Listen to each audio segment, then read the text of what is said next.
तो साध संगत जी, जिस तरह से अभी सागर और बूंद की बात आई है, तो जिस तरह से पानी बरसता है, पानी बरसता है, पहाड़ों पर भी बरसता है, जंगलों में भी बरसता है, समुद्र में भी बरसता है, नदियों में बरसता है। तो पानी ऊंची ज़मीनों से बह बह के जहाँ गड्ढा होता है वहाँ इकट्ठा हो जाता है। गड्ढा भर गया तो वहाँ से बह के चला जाता है, तालाब में चला जाता है।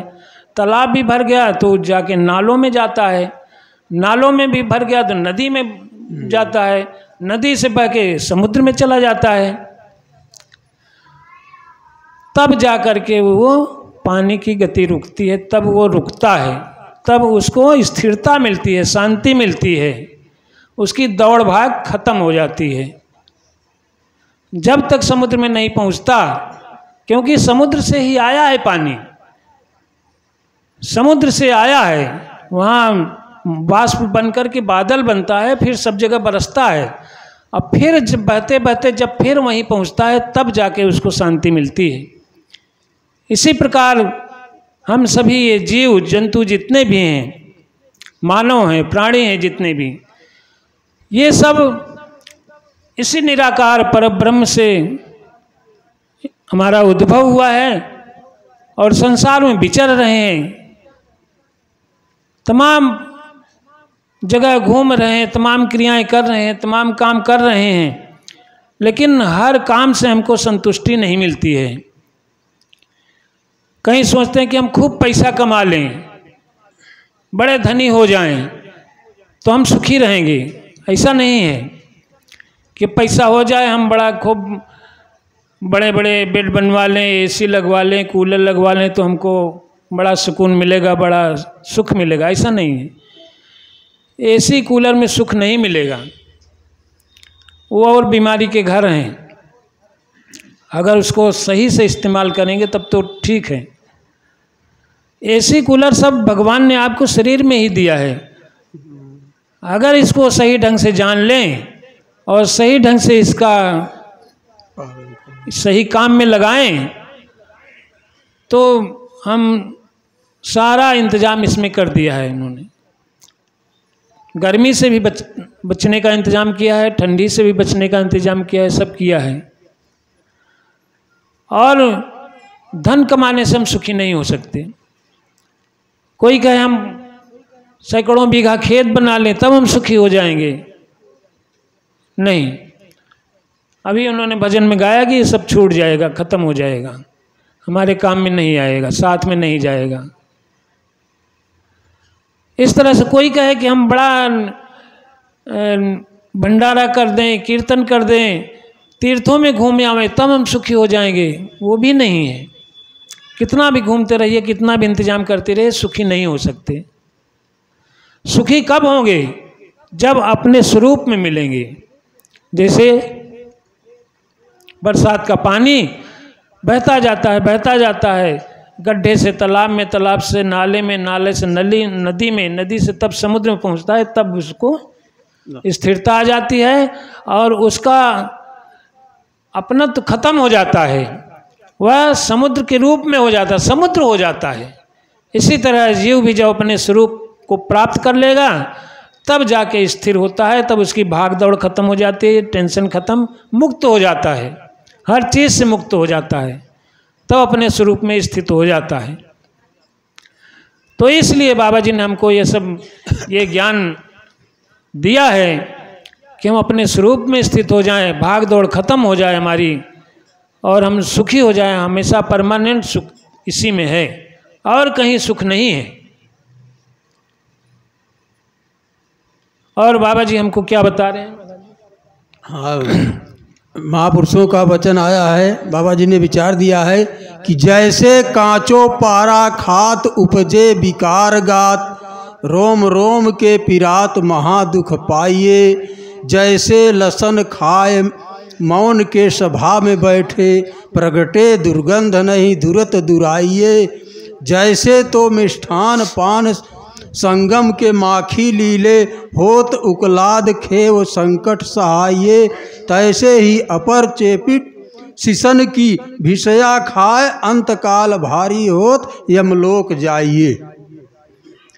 हाँ, जैसे कांचो पारा खात उपजे विकार गात, रोम रोम के पिरात महादुख पाइए।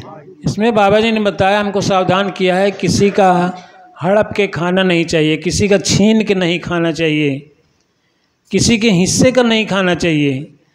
इसमें बहुत तकलीफ़ होती है। उस समय तो हमको लगता है हम बहुत होशियार हैं, हम बहुत बुद्धिमान हैं, जो हम मशक दिए इतना, चाहे किसी का हड़प लिए, चाहे किसी का छीन लिए, किसी को मार के ले लिए।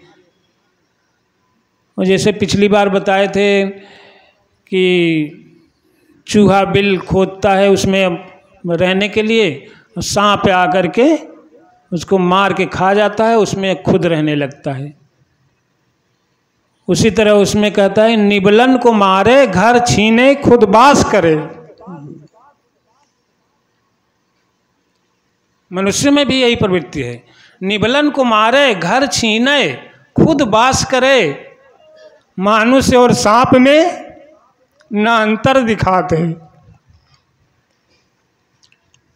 जो कमजोर हैं उनको मारते हैं, उसका घर छीन लेते हैं, उजाड़ देते हैं, सब कुछ हड़प लेते हैं, और मनुष्य और सांप में ज़्यादा अंतर नहीं दिखता है, सांप की तरह हो गए वो।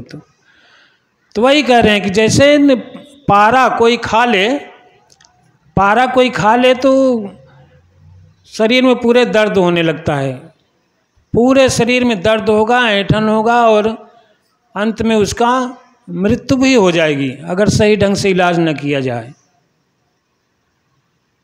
तो मतलब ये पता चल जाता है कि इसने पारा खाया है। और दूसरी लाइन में बताया उन्होंने, जैसे लहसुन खा लिया कोई, तो जहाँ भी बैठेगा उसका मुंह से उसके पता चल जाएगा कि ये लहसुन खाया है। इसी तरह से कोई भी किसी का हड़प ले, ज़बरदस्ती छीन ले, वो बता सके या ना बता सके, लेकिन पता चल जाएगा, क्योंकि उसका रिजल्ट मिलेगा उसको, तब पता चलता है कि हाँ ये किसी का खाया है।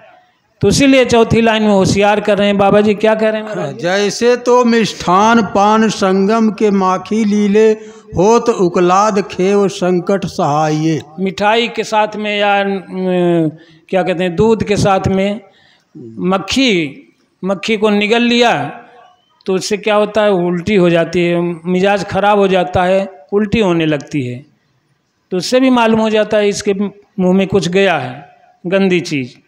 और तैसे ही अपर चेबिड शीशन की भिषया खाए, अंतकाल भारी होत यमलोक जाइए। इसी तरह से दूसरे की जो एक तरह से मांग मांग के किसी तरह से इकट्ठा किया है, भिक्षा मांग मांग करके या गाढ़ी कमाई करके अपना बनाया है, उसका छीन ले, हड़प ले, तो वो भी जो है बहुत दुखदाई होता है। अंत समय में उसका भी पर्दा खुल जाता है और बहुत कष्ट होता है उसको। तमाम प्रकार के उसके ऊपर आरोप लग जाएंगे, केस हो जाएंगे, सब हो जाएगा, परेशान हो जाएगा। तो ऐसा हमको नहीं करना चाहिए। अपनी गाढ़ी कमाई का खाना चाहिए, अपनी मेहनत का खाना चाहिए, क्योंकि हमारे कहते हैं ना, साधन धाम मोक्ष कर द्वारा, सारे साधन इस शरीर में हमको भगवान ने दिया है। खाने कमाने का, निर्वाह करने का, आदर सत्कार करने का, किसी का सब साधन दिया है, कमाने का भी साधन दिया है। इतनी बड़ी शरीर दिया है, हाथ पैर दिया है, उसका इस्तेमाल करके हम कमाई करें। और हम क्या करते हैं कि सब फालतू काम में लगा देते हैं, कहीं गुंडई करने लगेंगे, कहीं जो है शराबी हो जाएंगे, दारू पारू पीने लगेंगे, कहीं जुआ खेलने लगेंगे, तमाम प्रकार के गलत काम करने लगेंगे, उसी में लग जाते हैं, तो हमको बहुत कष्ट मिलेगा और सही ढंग से कमाई नहीं करते। तो ये जो साधन भगवान ने दिया है, इनका उपयोग करके सही कमाई करें और उसी कमाई से खुद अपना परिवार पालें, अपना पेट पालें और हो सके तो दूसरों की मदद करें, दूसरों की को भी खिलाएं, सेवा करें। तो ये बाबा जी हमको शिक्षा दे रहे हैं। साध संगत जी, इन्हीं सब शब्दों पे हम सबको ध्यान देना है। बाबा जी के कहे के अनुसार अपना जीवन बिताना है तो हम सुखी रहेंगे, अपने स्वरूप में हम स्थित रहेंगे।